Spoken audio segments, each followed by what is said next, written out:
dengan apapun keadaan kami saat ini Tuhan. Tapi Engkau terus menggandeng kami, menuntun kami.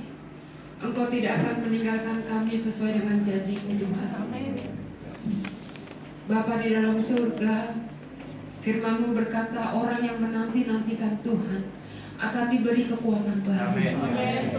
Itulah kami jemaat-Mu di tempat ini Tuhan. Kami percaya akan kuasa mujizat-Mu nyata atas setiap kami Tuhan. Setiap permasalahan, sakit, penyakit, apapun bentuknya Tuhan, kami percaya kami akan seperti Raja Wali yang terus terbang naik Tuhan Yesus. Karena kami percaya penyertaan-Mu sempurna Tuhan Yesus. Terima kasih Tuhan. Biarlah kami Tuhan boleh terus mengagungkan Engkau Tuhan. Kami terus boleh bersorak-sorai Tuhan, memanggil nama-Mu yang maha kuasa, yang maha kudus Tuhan Yesus. Biarlah hanya segala puji hormat hanya bagi-Mu Tuhan. Pakai kami di tempat ini, setiap kami menjadi alat-Mu Tuhan Yesus. Terima kasih Tuhan, kami mau bersorak bagi Tuhan, menari bagi Tuhan dengan segenap hati, tubuh, jiwa, roh kami Tuhan. Terima kasih Tuhan, terima kasih Roh Kudus. Sama-sama kita katakan amin. Beri kemuliaan buat Tuhan Yesus. Kita mempunyai Allah yang hebat. Amin. Amin.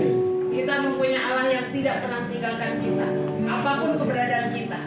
Saat ini kita ada di tahun 2023, di minggu kedua. Tentunya kita masih ada hati yang gembira dalam tahun baru. Amin Bapak Ibu Saudara. Yuk, sekarang kita akan menari memuji bagi Tuhan. Kita nggak usah ke kiri kanan, kita menari suka-sukanya buat Tuhan. Amin.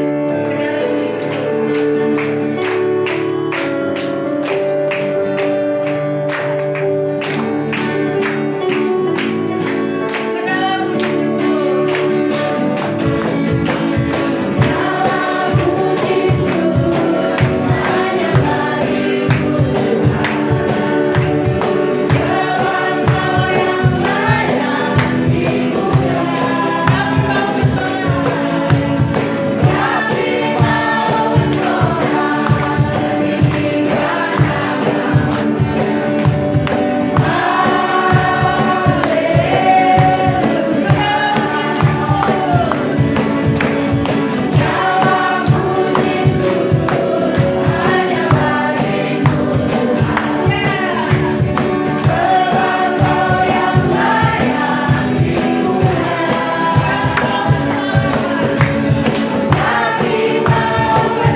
Kecuali oma-oma. Setuju? Beri kemuliaan buat Tuhan Yesus.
saudara-saudari, terima kasih Tuhan, kita punya Allah yang dahsyat. Firman Tuhan berkata, aku hendak memuji Engkau, bersyukur selama aku masih hidup. Selama kita masih hidup, Bapak Ibu Saudara, jangan tunggu terlambat waktunya. Kita akan berikan hidup kita bagi Tuhan. Selagi kita masih ada, Bapak Ibu Saudara, apa yang kita berikan kepada Tuhan? Jangan sia-siakan umurmu. Jangan sia-siakan waktu mudamu. Jangan bilang, aku masih muda. Yang tua aja, aku belum bisa hidup baik. Aku sekarang begini aja dulu. Nunggu nanti kalau aku udah usia, aku akan bertobat. Jangan saudara. Kedatangan Tuhan itu enggak masih lama, tapi sebentar lagi. Mari Bapak Ibu Saudara, kita mau renungkan. Kita mau pujian kita ini manis didengar sama Tuhan. Kita akan utarakan isi hati kita kepada kekasih jiwa kami, Tuhan Yesus. Kita mau berkomitmen, Bapak Ibu Saudara, untuk tidak menyia-nyiakan waktu di tahun 2023 ini. Penyertaan Tuhan begitu baik buat kita semua. Kita angkat satu pujian, ya Tuhanku.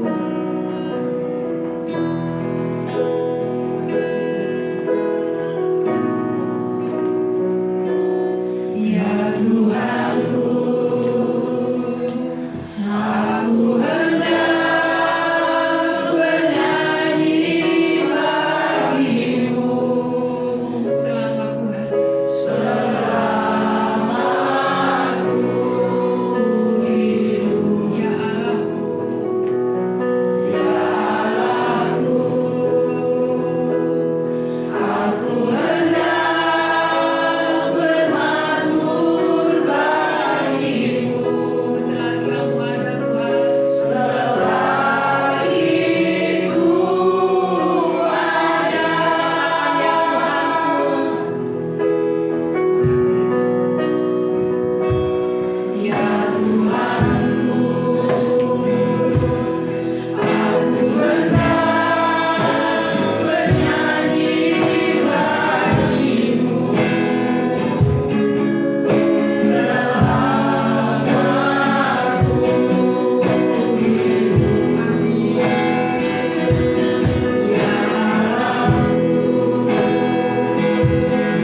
Engkau bukan hanya berkata jangan takut, tetapi Engkau sanggup melakukan yang terbaik bagi kami. Sebab itu kami tidak perlu takut, kami tidak perlu meragukan Engkau. Terima kasih Tuhan. Berbicaralah, sampaikan pesan-pesan-Mu bagi umat-Mu, supaya kami dengan langkah yang pasti menjalani tahun ini bersama-sama dengan Tuhan. Terima kasih Bapa. Berkati hamba-hamba yang sudah melayani kami dalam pujian penyembahan, karena mereka tidak akan kehilangan upah dari jerih lelah mereka. Pujilah nama Tuhan. Di dalam nama Yesus kami berdoa. Haleluya. Amin. Amin. Silakan duduk Bapak Ibu. Mungkin Bapak Ibu tempat. Nah, nggak bagian ya, saudara yang dikasih Tuhan, shalom. Iya, bagian baru beribadah hari ini saya ucapkan selamat kita kembali beribadah dan melayani Tuhan. Amin. Ya, liburannya sudah selesai, kembali kita berjuang lagi melewati hari-hari kita. Ya, saudara yang dikasih Tuhan, saya tahu masuk tahun 2023, ya, beberapa di antara saudara sudah mulai mengalami resesi. Ya, resesi ekonomi boleh terjadi, jangan sampai kita alami resesi iman. Amin. Ya, saudara yang dikasih Tuhan, saya percaya bahwa kita punya Allah yang dahsyat. Tapi kita kadang-kala tidak mengalami kedahsyatan Tuhan. Nah, ini yang kita mau sama-sama meneliti, salahnya di mana, kelirunya di mana. Iya, kita percaya Allah dahsyat, Allah Maha Kuasa, tapi sampai sekarang saya belum mengalami apa-apa. Mana kedahsyatan Tuhan? Oleh sebab itu, tema gereja kita tahun ini adalah berakar, bertumbuh, dan berbuah. 3 kata yang kalau diuraikan gak mungkin selesai dalam 1 hari. Berakar, bertumbuh, dan berbuah. Ya. Kita akan melihat di dalam Kolose pasal yang kedua ayat 6-7. Kolose 2 ayat 6-7. Mari kita akan membacakan ayat ini bersama-sama. Surat Kolose pasal 2 ayat 6 sampai yang ke-7. Saya tunggu beberapa saat sampai saudara bisa menemukan bagian Alkitab ini. Kolose 2 ayat 6-7. Sudah ketemu semua? Ya, mari kita baca sama-sama. Gak usah balapan kayak habis malam. Ya, 2, 3. Kamu telah menerima Kristus Yesus, Tuhan kita. Karena itu, hendaklah hidupmu tetap di dalam Dia. Hendaklah kamu berakar di dalam Dia dan dibangun di atas Dia. Hendaklah kamu bertambah teguh dalam iman yang telah diajarkan kepadamu, dan hendaklah hatimu melimpah dengan syukur. Saudara yang dikasih Tuhan, ayat ini begitu syarat dengan makna. Ya, ayat ini tidak mungkin selesai dikhotbahkan dalam 1 kali khotbah. Begitu banyak kebenaran yang kita bisa terima. Tapi sebelum kita masuk menggali ayat ini, saya mau ceritakan dulu. Ya, surat Kolose adalah surat yang ditulis oleh Rasul Paulus dalam hikmat Roh Kudus untuk menguatkan jemaat Tuhan di Kolose. Ya, waktu Paulus menulis surat ini, Paulus gak ada di meja kerja, gak ada di kantornya, gak ada di hotel, gak sedang healing. Tapi Paulus sedang di penjara di Roma. Paulus sedang di penjara, dia mendengar kabar tentang jemaat-jemaat di bawah pelayanannya, dia menuliskan surat. Ya, pada waktu itu itulah sarana untuk menguatkan. Sarana hamba Tuhan Rasul Paulus untuk menguatkan jemaat dengan menulis surat. Belum ada WA, belum ada email pada waktu itu. Dia tulis surat, kasih orang antarkan. Nah, saudara yang dikasih Tuhan, apa yang terjadi di kota Kolose? Kolose ini, jemaat Tuhan di Kolose itu bukan dirintis oleh Paulus. Jadi jemaat di Kolose itu bukan rintisan Paulus. Dia nggak begitu banyak mengenal orang di Kolose, hanya pemimpinnya saja. Ya, namanya Epafras. Epafras ini Paulus percaya Tuhan, kemudian dia pulang ke Kolose, dia merintis jemaat di sana. Itu yang saya harapkan dari jemaat Tuhan di tempat ini. Amin. Sehingga GBT Full Community bukan cuma di Dialamas. Mungkin dimanapun Tuhan akan tuntut saudara yang didewasakan di tempat ini pergi jadi berkat. Epafras ini menjadi gembala pada waktu itu di Kolose, dan dia selalu mengkomunikasikan masalah-masalah di kota Kolose itu pada Paulus. Apa sebetulnya? Ya nanti kalau saudara ingin tahu, ya lain kesempatan saya akan buka pendalaman Alkitab khusus untuk surat Kolose karena begitu menarik. Ya, kota Kolose itu kota yang sangat beragam. Ya seperti Cikarang, ada orang Batak, ada orang Jawa, ada orang Sunda, komplit deh. Kota Kolose ini heterogen banget. Dan di kota Kolose bukan hanya orang-orang yang heterogen, tapi kepercayaannya juga sangat beragam.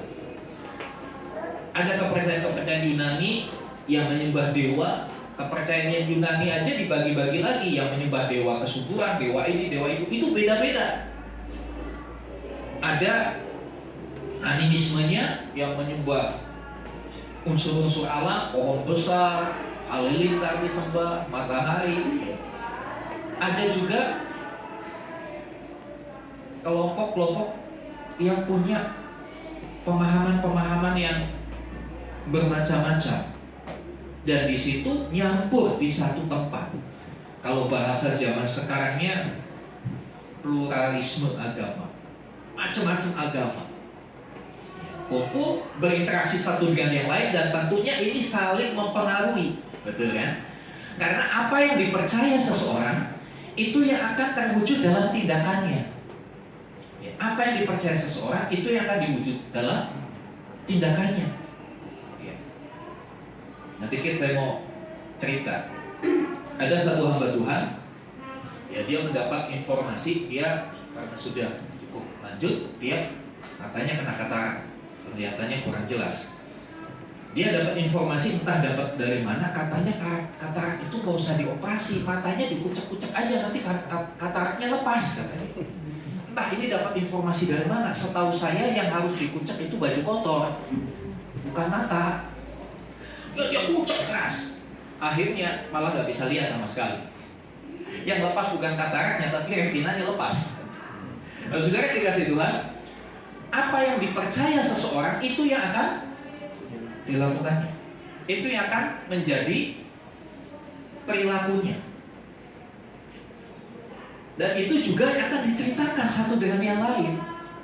Dan itulah yang terjadi di kota Kolose. Nah, orang-orang Kristen, jemaat mula-mula yang di Kolose, sedikit banyak mereka terpengaruh oleh pandangan cara berpikir orang-orang yang sehari-hari berhubungan dengan mereka, ya kan? Karena seperti kita, ini kondisi Kolose sama dengan zaman sekarang, ini relevan banget dengan hidup kita. Kita nggak akan mungkin selalu berhubungan dengan orang Kristen, betul nggak sih?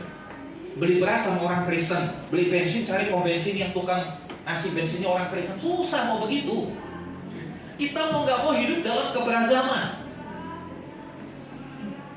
Nah, tanpa sadar, pandangan-pandangan mereka, apa yang mereka yakini, itu mempengaruhi cara berpikir kita, cara bertingkah laku kita. Itulah masalah yang terjadi di Kolose. Sebab itu, kitab Kolose, tema utamanya adalah mengangkat keutamaan Kristus.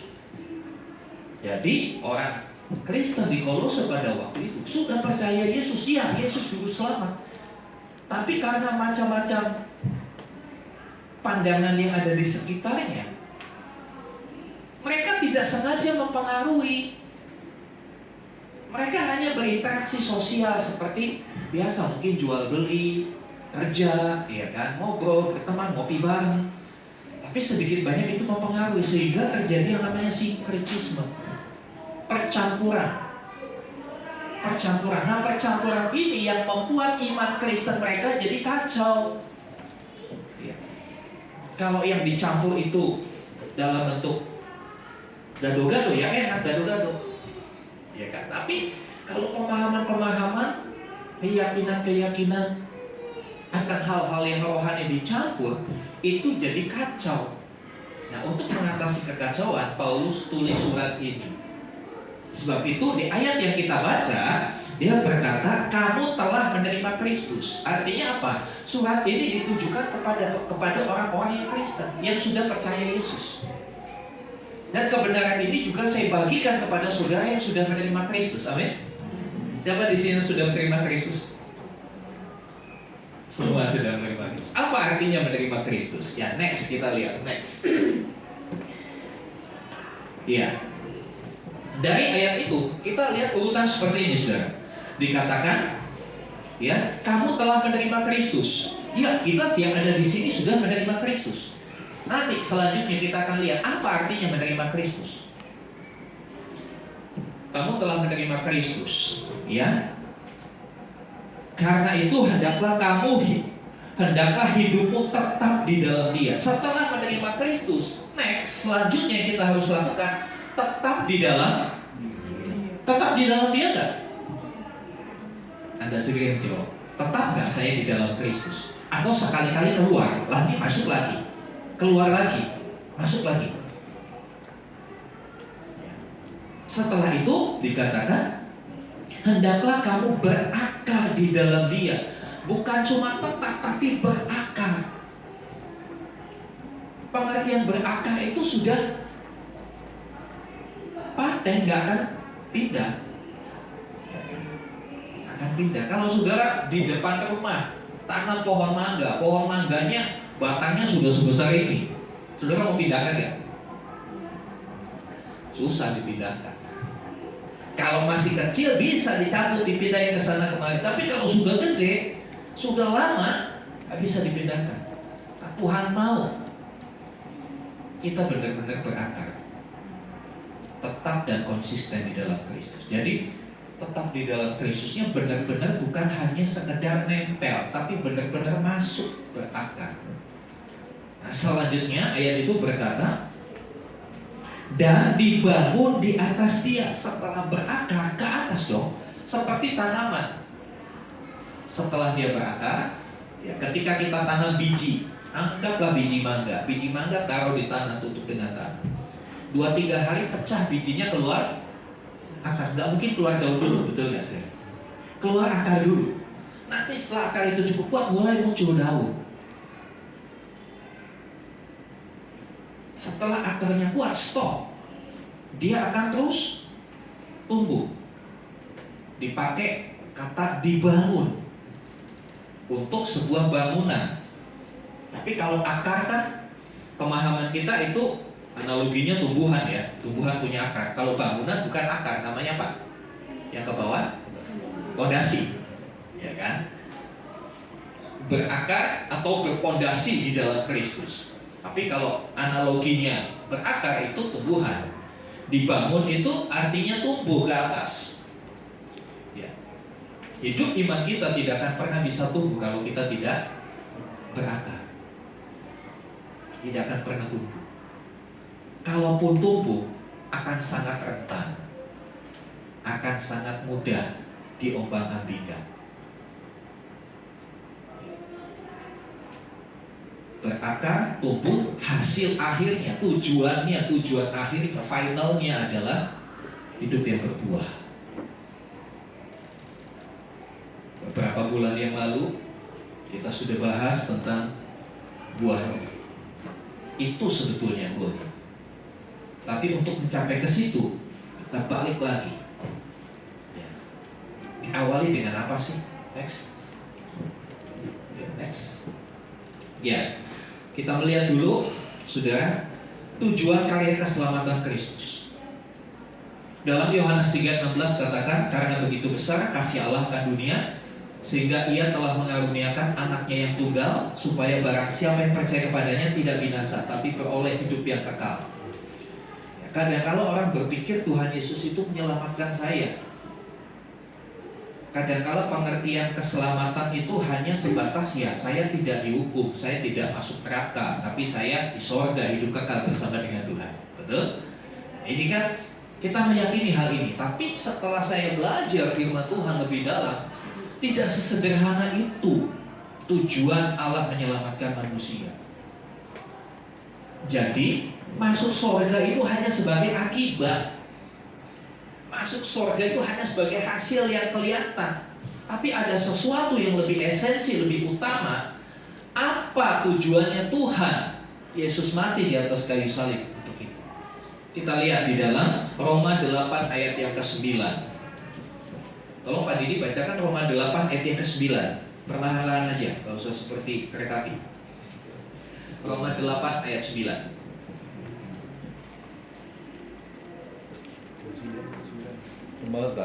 29.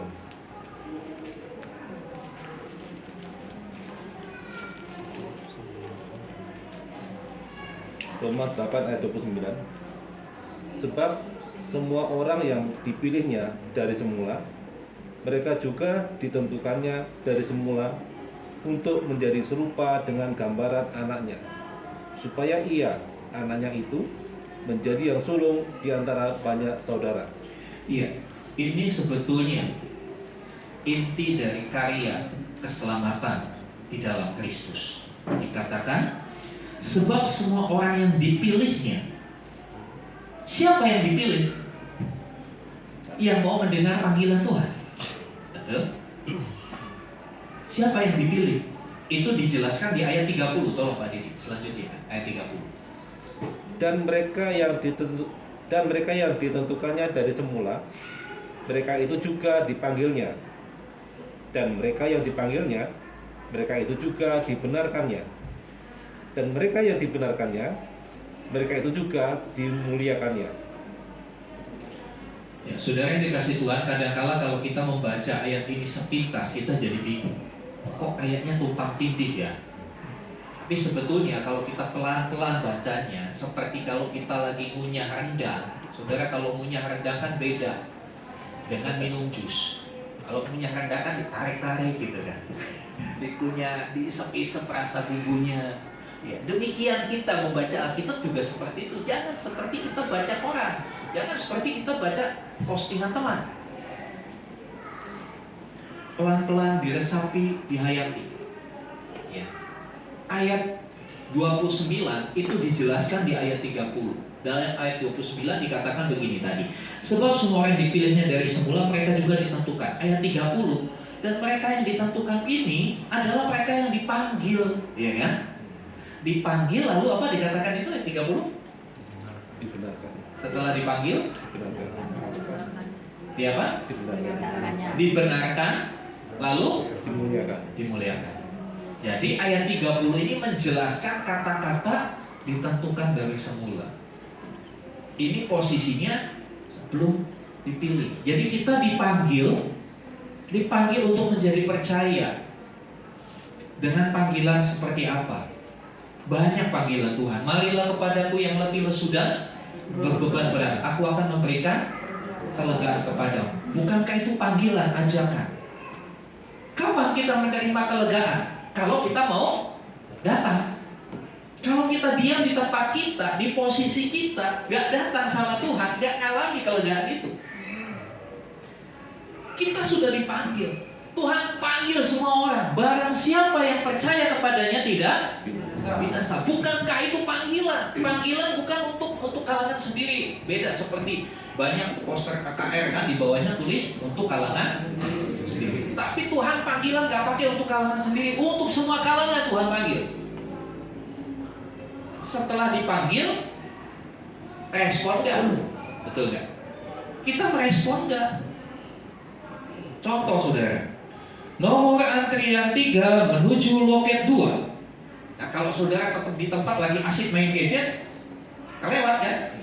Padahal di loket 2 saudara dapat hadiah, dapat tiket gratis ke Israel.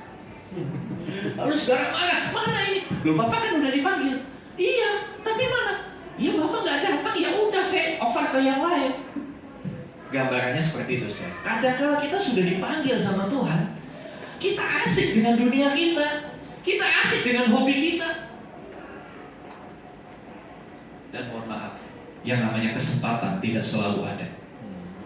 Kesempatan bisa lewat. Sebab itu mari, masih di minggu kedua hari ini, di tahun 2023. Ya. Kemarin saya katakan tahun 2023 ini kronosnya, dapatkan kairosnya di tahun ini. Kemarin saya juga katakan kita hidup di sisa waktu.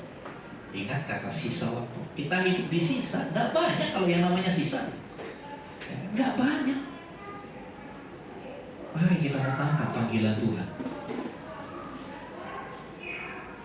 Kalau saudara dipanggil melayani, lakukan itu. Setelah dipanggil, dikatakan apa ayat 30, dibenarkan. Iya, kita orang berdosa, kita salah, kita penuh dengan kelemahan. Tapi kalau kita mau datang sama Tuhan, Dia akan membenarkan kita. Ada pengampunan yang sangat melimpah buat kita. Setelah itu dimuliakan. Dimuliakan dalam pengertian lain, ya, diubah. Ya, kan? Orang yang dimuliakan kan berubah, betul kan? Orang yang dimuliakan itu berubah. Penampilannya, gayanya akan berubah semua. Tuhan akan ubah kita kalau kita mau datang sama Tuhan. Tapi kalau kita nggak pernah mau datang sama Tuhan, ya sudah, kita akan tetap jadi seperti diri kita. Aku masih seperti yang dulu, begitu. Tapi kalau kita mau datang sama Tuhan, lagunya beda. Aku berubah, sungguh ku berubah. Oke, dikasih Tuhan. Saya ketika membaca kebenaran ini, saya bilang, Tuhan kau luar biasa. Tujuanmu menyelamatkan bukan hanya sekedar masuk surga, itu hanya akibat. Yang utama hidup diubah. Dan ayat 29 itu dikatakan sudah dipanggil, mau datang, karena mau datang dipilih. Dipilih untuk dijadikan apa? Ya, untuk menjadi serupa dengan gambaran anaknya. Dipilih untuk menjadi serupa dengan Kristus. Mau nggak jadi serupa dengan Kristus? Siapa yang mau jadi serupa dengan Kristus? Yakin? Kristus disalib loh. Kristus disalib loh. Kadang-kadang kita mau jadi serupa dengan Kristus. Kenapa? Kalau banjir jalan di atas air, Pak, katanya. Saya mau jadi serupa dengan Kristus, ya kan?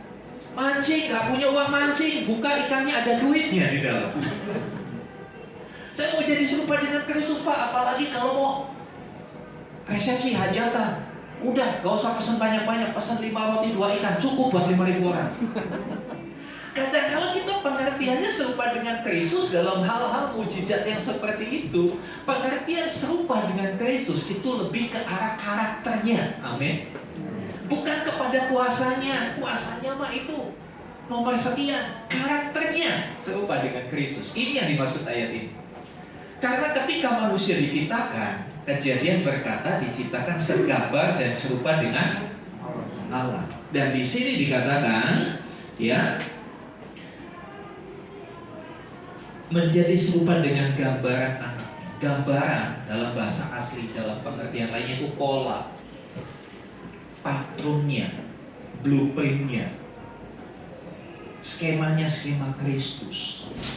Sudahkah hidup kita polanya seperti Kristus? Polanya Kristus seperti apa? Dia difitnah, dia dicaci maki, membalaskannya, tapi dia tetap mengatakan kebenaran itu, tetap mengatakan yang benar adalah benar. Dia tidak sembunyi. Ketika Pilatus berkata, bukankah kau anak Allah? Dia bilang, kau sendiri yang mengatakan. Berarti dia membenarkan bahwa dia anak Allah. Saudara yang dikasih Tuhan, inilah tujuan keselamatan itu.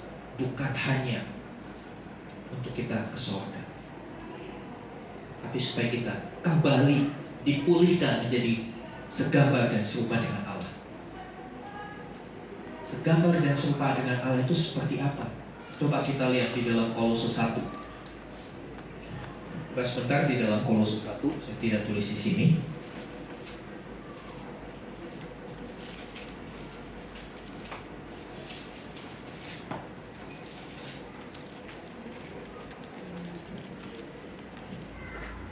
Kolose 1 ayat 15. Tolong Niki bacakan. Kolose 1 ayat 15. Ia adalah gambar Allah yang tidak kelihatan, yang sulung, lebih utama dari segala yang diciptakan. Iya, ia adalah gambar Allah. Ia adalah pola Allah. Jadi kalau mau tahu Allah itu seperti apa? Kristus. Kristus itu Allah yang menyatakan diri, yang mewujudkan. Allah yang tidak kelihatan menjadi dapat dilihat, dapat dikenal, dapat dipahami. Saudara yang dikasih Tuhan, tujuan Kristus mati di kayu salib supaya kita jadi sama seperti Dia, menjadi gambar Allah. Bukankah manusia diciptakan serupa dan segambar dengan Allah, dengan segala karakter unggul di dalamnya? Kalau sudah segambar serupa dengan Allah, pertanyaannya Allah dan Kristus ada di mana? Di sorga. Jadi kalau kita segambar dan serupa dengan Allah, ya kita layak masuk sorga. Bukan? Sorga itu hanya akibat kalau kita sudah jadi serupa dengan Kristus. Gak mungkin kita masih suka iri hati sama orang di sorga. Gak ada gambar Allah iri hati. Gak mungkin kita yang masih emosional tingkat dewa ke sorga. Mohon maaf, Allah gak seperti itu. Kebayang gak kalau Allah kita emosional, saudara? Udah habis kita, saudara. Ya kan? Udah dibanting mungkin kita. Dia panjang sabar. Nah, kita mau seperti itu. Kita serupa dengan gambaran Allah. Kita sekolah dengan Kristus. Nah, saya melihat kekristenan bukan sekedar agama, tapi kekristenan adalah karya Allah untuk memulihkan manusia. Nanti kita akan lihat bagaimana sih hidup Kristen. Apakah hidup Kristen hanya cukup rajin hari Minggu ibadah, rajin komsel? Apakah hanya seperti itu? Enggak. Dalam kehidupan Kristen, ibadah itu cuma paling 5%. Ya, karena apa? Ibadah kita seminggu cuma 2 jam. Karena itu Paulus mengingatkan, persembahkanlah tubuhmu sebagai persembahan yang kudus, hidup dan berkenan. Itu adalah ibadahmu yang sejati. Tubuh kita, hari-hari hidup kita itulah ibadah. Saudara yang dikasih Tuhan. Jadi tujuan Tuhan menyelamatkan kita adalah agar kita menjadi serupa dengan Kristus. Kalau serupa dengan Kristus, otomatis bisa tinggal di mana Kristus berada, surga. Lalu bagaimana menuju ke arah itu? Ya kan, pertanyaannya kan bagaimana supaya saya jadi serupa dengan Kristus? Gak bisa saudara serupa dengan Kristus ditumpangi tangan sama batuan. Oh, saya mau tumpangi tangan Pak, kurang mata tumpangi kaki. Gak bisa. Jadi serupa dengan Kristus adalah sebuah proses.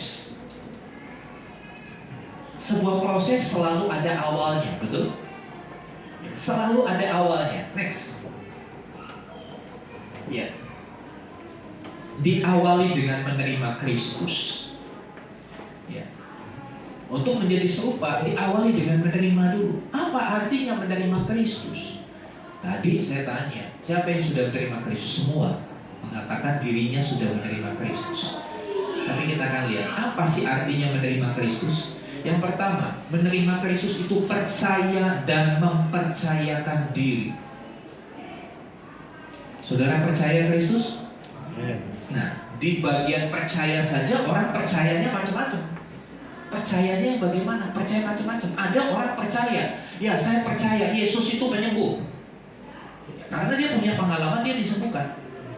Tapi yang percaya Yesus menyembuh belum tentu percaya bahwa Yesus itu yang memberkati. Sehingga ketika dia sedang bangkrut, dia tidak lagi mempercayai Kristus sebagai yang memulihkan ekonomi. Dia percaya Yesus menyembuhkan, tapi untuk ekonomi ya Tuhan kan gak pernah bisnis. Saudara yang dikasih Tuhan, percaya Kristus. Percaya sebagai apa? percaya Dia adalah Tuhan dan Juru Selamat. Dua kata ini penting. Tuhan itu memiliki pengertian yang maha kuasa. Tuhan itu punya pengertian yang unggul di atas segala yang diunggulkan. Betul? Kata Tuhan itu punya pengertian yang paling tinggi, yang paling the best, yang paling unggul di antara semua yang diunggulkan. Kata Juru Selamat itu menunjukkan bahwa Dia bukan Tuhan yang jauh, tapi Dia mau dekat, mau menyelamatkan kita. Jadi percaya kita harus benar, bukan hanya percaya kepada satu bagian dari keutamaan Kristus. Kita percaya sepenuhnya kepada pribadi itu. Dan percaya saja nggak cukup. Makanya saya tulis di sini percaya dan mempercayakan diri. Mempercayakan diri itu seperti apa? Ya. Coba kita buka, ini ada satu ilustrasi yang Alkitab berikan di dalam Ulangan 32 ayat 11 dan 12. Tolong masuk ini ya. Ulangan 32 ayat 11 dan 12. Ulangan 32 ayat 11. Laksana Raja Wali menggoyang bangkitkan isi sarangnya, melayang-layang di atas anak-anaknya, mengembangkan sayapnya, menampung seekor dan mendukungnya di atas kepaknya. Demikianlah Tuhan sendiri menuntun dia, dan tidak ada Allah asing menyertai dia. Ya, saudara yang dikasih Tuhan, ada satu ilustrasi bukan dari saya, tapi dari Alkitab. Tuhan memberikan ilustrasi bagaimana Tuhan memperlakukan kita anak-anaknya. Digambarkan seperti burung Raja Wali. Nanti kalau mau tahu lebih banyak tentang Raja Wali di waktu senggang saudara, daripada saudara nonton berita-berita selebriti, ada pentingnya dalam hidupmu, ya kan? Coba pelajari ini lebih lanjut. Coba lihat di National Geographic tentang Raja Wali. Bagaimana Raja Wali itu? Raja Wali ini burung yang unik. Burung yang unik. Ya, dia taruh sarangnya itu di atas bukit batu. Di atas bukit batu yang sulit terjangkau oleh pemangsa. Pemangsa telur burung itu biasanya umumnya ular, musang. Di bukit batu yang tinggi ular nggak bisa nyampe ke sana. Dia taruh sarangnya di tempat yang aman. Setelah itu dia arami, setelah menyerang kemudian menetas. Waktu menetas, induk Raja Wali akan cari makan buat anaknya. Dia punya di mulutnya, lalu dia suapi. Dia suapi.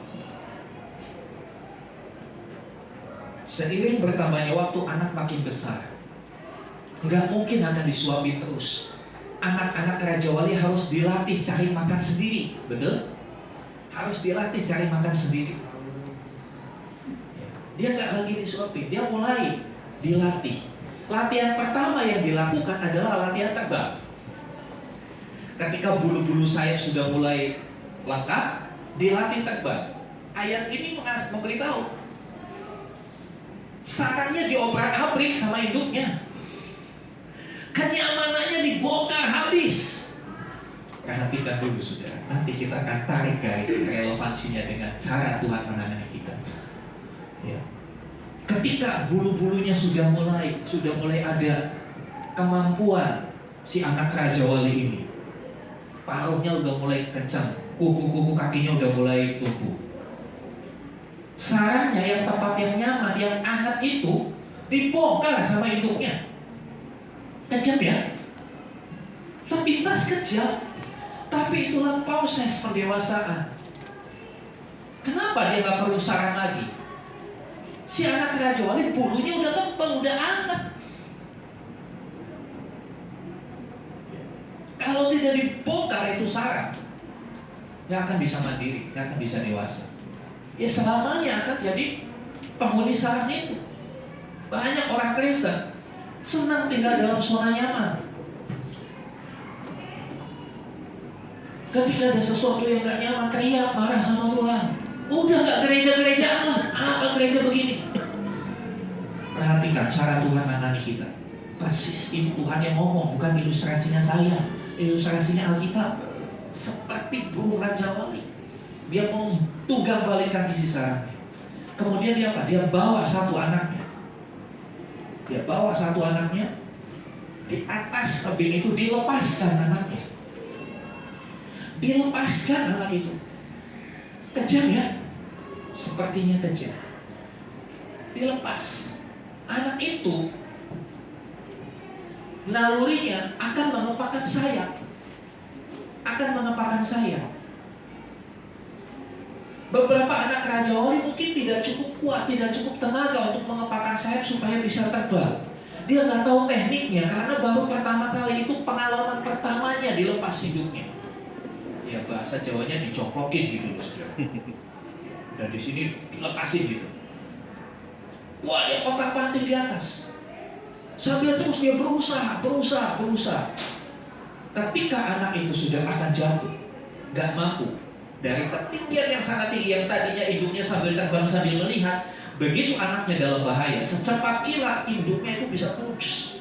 Dan Raja Wali kemampuan terbangnya itu dahsyat. Bisa lebih di atas 100 km per jam. Terus dia menukik. Dia ambil anaknya, dia taruh di punggungnya. Dibawa lagi ke bekas sarangnya. Saudara yang dikasih Tuhan, inilah yang paling tepat menggambarkan istilah mempercayakan diri kepada Tuhan. Kalau si anak Raja Wali itu gak percaya sama induknya, dia menilai induknya kejam,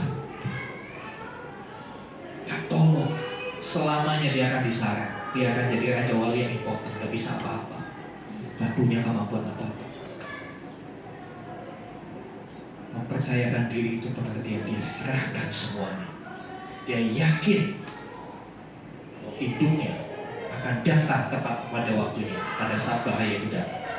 Saudara dikasih Tuhan, analogi hidup Raja Wali dipakai untuk menggambarkan kehidupan kita orang percaya.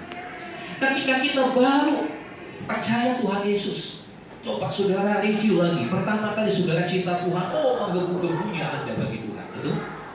Mau hujan, mau angin, tetap ke gereja. Sorry, bagaimana hari ini? Jawab sendiri. Ya, mau ada masalah, tetap ke gereja. Dan anehnya, beberapa orang bilang, Pak, kenapa ya? Dulu waktu saya pertama kali bertobat, saya doanya tuh cespleng. Saya doa langsung dijawab, minta langsung dikasih. Sekarang Pak udah puasa, udah turun 5 kilo, kagak dijawab. Jawabannya pelajari ini. Ketika kita masih kanak-kanak, kita disuapin sama Tuhan. Karena Tuhan tahu kita belum punya kemampuan untuk struggle di dunia ini. Tapi semakin kita dewasa, akankah seorang ibu masih menyuapi anaknya dengan bubur bayi ketika dia sudah SMA? Nggak, suruh makan sendiri. Kadang-kala anaknya mah bikin sendiri, kan begitu. Kenapa? Sudah mampu.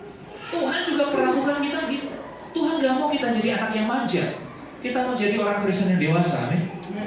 Terus itu percayakan dirimu kepada Tuhan. Yakin dia bukan Allah yang jahat. Ada ayatnya kan? Dia gak akan kasih batu buat orang yang minta roti. Cuma rotinya gak langsung dikasih, gitu kan? Kita suruh berusaha. Tapi pada saatnya ketika Tuhan menilai kita punya iman sudah mulai naik, sudah mulai kuat, kenyamanan kita dibongkar. Saudara berkata, Tuhan, kenapa saya sudah melayani, saya terlibat di dalam pelayanan gereja, hidup ini makin susah. Dulu saya mau kemana-mana gampang, sekarang harus mikir duit. Saudara, berarti mungkin saudara ada di dalam fase sang induk sedang menunggang balikan sarang itu, sedang melepaskan kita dari zona nyaman. Coba kita pikir, kalau induk Raja Wali itu ya udah gede ya, udah ditinggal gitu aja, gimana? Mati pelan-pelan Raja Wali, karena dia nggak punya kemandirian, dia terus akan ada di sana. Tapi tujuan induk itu mengoper kebesarannya supaya anak ini sadar bahwa dia sebetulnya punya kemampuan.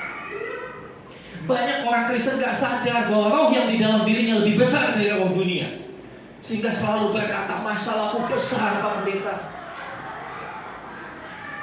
Masalah boleh besar, Tuhan kita lebih besar. Amin. Dan di dalam diri kita Tuhan sudah kasih kemampuan. Firman Tuhan berkata di dalam diri kita ada benih ilahi. Benih itu ada waktu bisa menjadi tubuh. Benih itu bicara masalah potensi. Dalam diri kita punya potensi untuk struggle di dunia ini. Tuhan menempatkan kita ke dunia bukan tanpa perlengkapan. Tuhan melengkapi kita dengan berbagai talenta, berbagai kemampuan. Kemampuan berpikir, kemampuan menganalisa segala sesuatu. Cuma kita sudah keenakan, senang di zona nyaman. Itulah kadang-kala penyakitnya kekristenan. Makanya kekristenan di negara-negara yang bebas seperti Amerika, Eropa, kekristenannya justru merosot. Di Eropa kekristenan itu merosot seperti Kolose, tercampur dengan segala macam. Imannya gak murni lagi kepada Kristus. Gak murni lagi kepada Kristus. Banyak pemikiran-pemikiran yang diadopsi. Contoh yang paling konyol yang saya tahu. Ya, hari ini kalau saudara nanti boleh searching, ada komunitas penyembah Google. Google teknologi dianggap satu agama baru. Google dianggap Tuhan. Pemikirannya konyol. Kamu doa sama Tuhan, lama dijawab. Tanya sama Tuhan, lama dijawab. Tanya sama Google nggak sampai 5 menit dijawab tuh. Tanya apa aja, mau tengah malam pun. Warung sate terdekat paling enak langsung muncul. Benar apa betul saudara? Sehingga orang berpikir, oh ya berarti Google lebih berkuasa dari Tuhan. Konyol kan? Silakan dikasih Tuhan. Mari hari-hari ini kita menjadi orang Kristen yang cerdas. Percayakan dirimu, jangan cuma sekedar percaya, tapi percayakan dirimu sama Tuhan. Contoh lain bukan dari Alkitab, contoh yang saya lihat dari kehidupan sehari-hari. Ya. Seorang anak lagi naik pohon. Dia bisa naik, gak bisa turun. Dia teriak, Papa. Dia percaya papanya bisa turun. Papa, tolong Papa. Papanya datang. Kenapa nak? Aku gak bisa turun. Oke, tenang. Loncat, nanti Papa tangkap. Gak mau, anaknya gak mau. Loncat nak, nanti Papa tangkap. Gak mau. Papanya percaya, bilang, nah kamu percaya gak Papa bisa nangkap kamu? Percaya, Papa bisa tangkap saya. Ayo loncat. Gak mau. Kadang-kadang kita kayak gitu kan saudara. Kita percaya sama Tuhan, tapi kita enggak melakukan. Kita tetap di zona nyaman kita dengan berbagai kebingungan, dengan galaunya kita. Sepertinya kita menikmati kegalauan itu. Mari percaya sama Tuhan dan melangkah bersama dengan Tuhan. Itu artinya mempercayakan diri sama Tuhan. Banyak orang gak bisa mempercayakan diri sama Tuhan. Saudara yang dikasih Tuhan, biarlah analogi-analogi, ilustrasi-ilustrasi itu membantu kita supaya kita bisa mempercayakan diri sama Tuhan. Kita percaya Tuhan mampu. Ya sudah, ikutin apa yang dia katakan. Ketika anak itu bilang gak mau, ya tetap dia sampai malam pun akan di atas pohon. Tapi ketika dia melangkah, iya Pak, saya percaya Papa bisa tangkap saya. Dia loncat, Pak. Bapaknya langsung peluk, tangkap. Selesaikan masalah. Kadang-kala Tuhan pakai masalah untuk pendewasaan kita. Sehingga saya selalu berkata, kalau masalah datang, senyum dan bilang, selamat datang masalah. Karena dengan ini saya akan jadi lebih dewasa. Seperti burung Raja Wali. Nanti di akhir saya akan ceritakan. Gak fair dong jemaat cerita sama saya masalahnya, lalu gembalanya gak cerita masalahnya. Ya, kita kan keluarga, oke? Maksudnya kan dikasih Tuhan. Kadang-kala kita dilepas sama Tuhan seperti burung Raja Wali itu. Jatuh dia teriak. Mungkin anak Raja Wali teriak, mama jatuh. Tapi tanpa disadari, ada mata yang selalu melihat. Dan mata itu gak cuma lihat, gak cuma bilang, aduh kasihan ya jatuh ya. Nah, kalau saudara, teman-teman kita kan bilang gitu, aduh kasihan bangkrut ya, aduh kasihan lu dipecat ya, aduh kasihan banget sih hidup lu. Dunia hanya bisa bilang begitu. Tapi mata yang mengawas-awasi kita, dia gak cuma ngomong begitu. Dengan sikap dia tolong kita. Ya kadang-kala in the last minute, kadang-kala di menit-menit terakhir. Tapi itulah caranya Tuhan untuk membuat kita dewasa.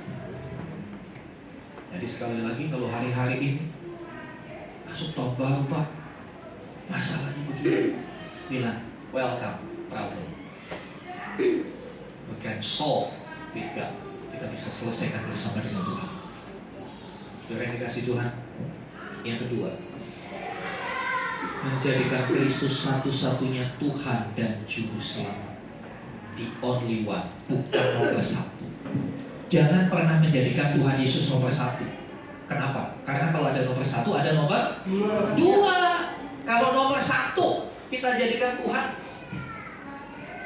penolong nomor satu. Kalau nggak ditolong-tolong, kita lari ke nomor dua. Betul nggak saudara? Makanya plan B. Jangan cuma plan A, plan B. Jadi ada iman A, ada iman B, kan konyol.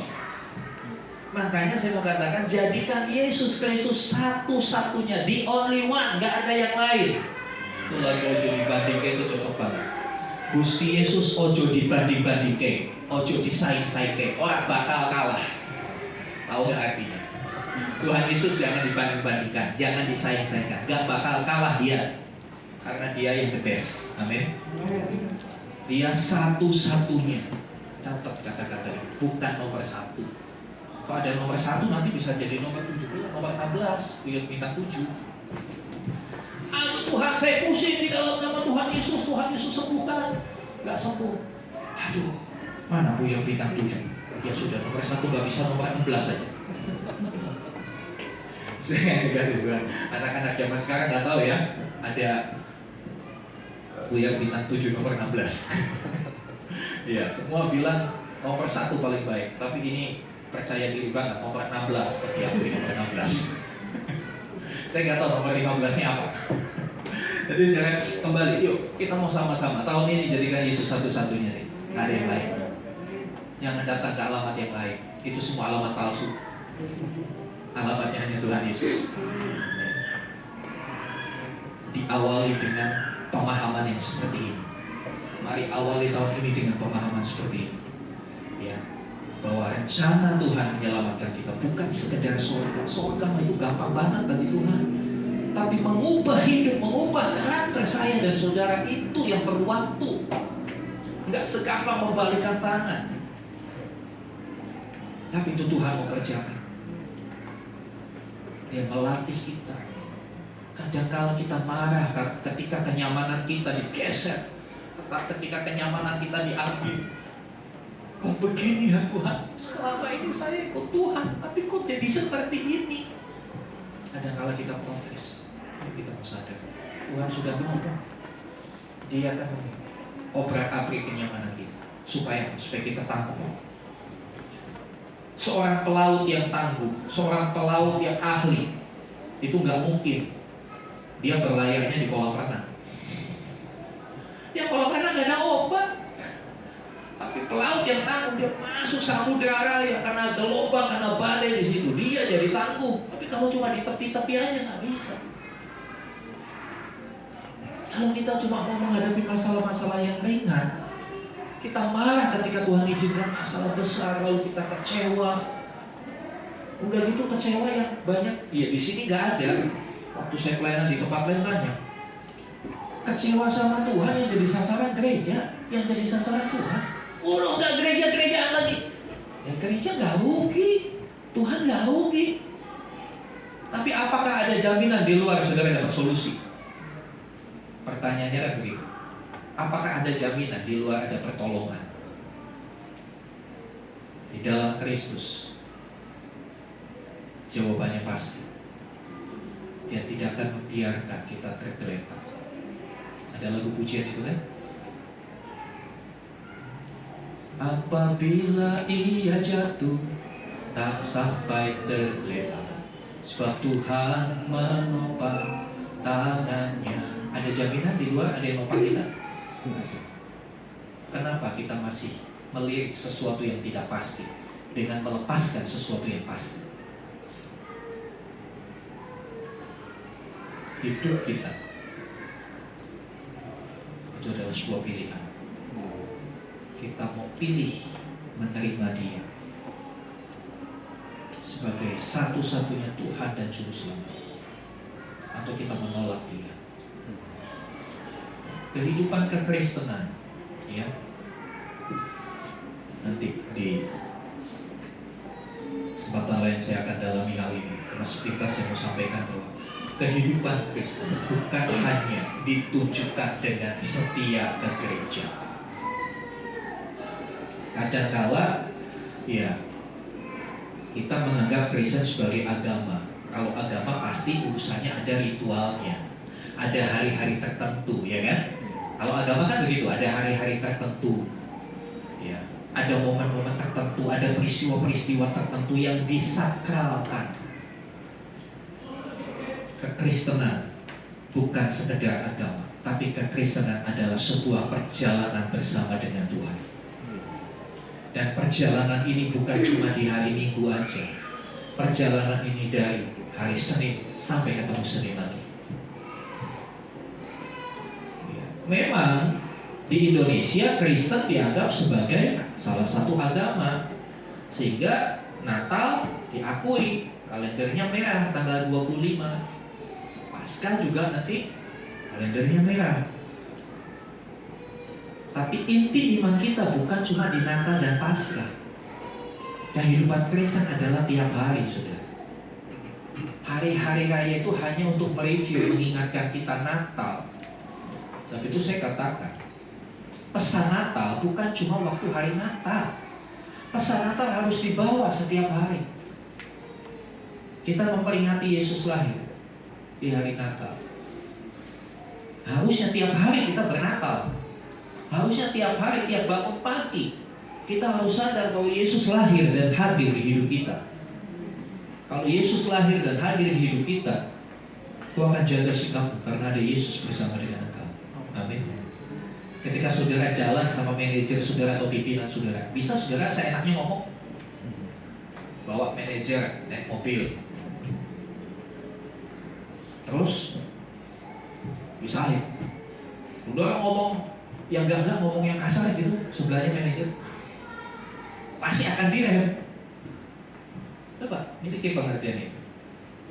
Ketika bangun pagi, sadari Yesus hadir di hidupku hari ini. Kalau Yesus hadir, gak mungkin saya akan bikin dosa, ya kan? Kenapa kita bikin dosa? Kita gak sadar Tuhan dekat dengan kita. Tuhan kan cuma ada di gereja, saya kan jauh dari gereja, saya 3 jam loh dari gereja, saya bikin dosa juga Tuhan gak tahu.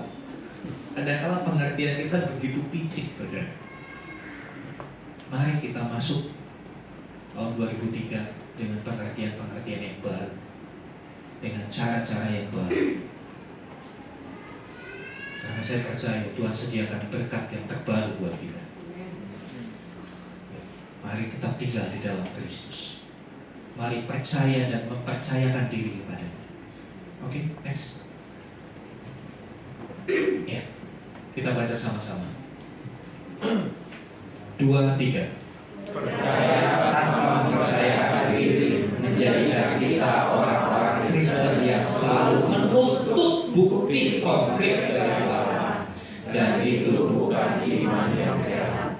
Ya, silakan diagnosa iman Anda masing-masing. Iman kita sejauh ini sehat apa enggak? Kalau enggak sehat, ya berobat. Berobatnya sama Tuhan. Ya, dikatakan percaya tanpa mempercayakan diri itu menjadikan kita orang-orang Kristen yang selalu menuntut bukti konkret. Mana buktinya Tuhan ada? Mana buktinya Tuhan baik? Doa saya nggak dijawab. Mana buktinya Tuhan baik? Kondisi tambah parah. Mana buktinya Tuhan baik? Kok saya malah kena penyakit A, B, C, D, E? Saudara yang dikasih Tuhan, kalau kita masih mempertanyakan hal itu, iman kita lagi sakit, perlu disehatkan. Oleh sebab itu mari percaya. Mari percayakan dirimu kepada Tuhan. Karena apa? Kadang-kala kenyamanan kita diobrak-abrik sama Tuhan. Bukan karena kita jahat, justru karena Tuhan menilai kita sudah mulai dewasa. Orang dewasa itu identik dengan tanggung jawab. Ya, anak kecil nggak punya tanggung jawab, tapi orang sudah mulai dewasa dia tanggung jawab. Tanggung jawab sama hidupnya, tanggung jawab dengan apa yang dipercayakan kepadanya, tanggung jawab tentang apa yang ada di sekitarnya. Saya kira ini yang saya bisa bagikan buat kita. Kiranya ini membuat kita sadar bahwa Kristen bukan sekedar agama. Kristen adalah kehidupan kita. Kita bukan hanya mengikut Kristus, tapi kita menjadikan Dia satu-satunya, tidak ada yang lain. Amin. Mari sama-sama kita bangkit berdiri.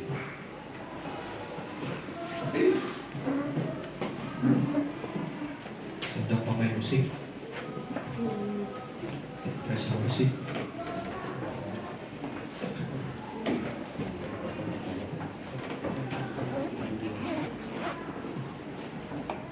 Haleluya, haleluya.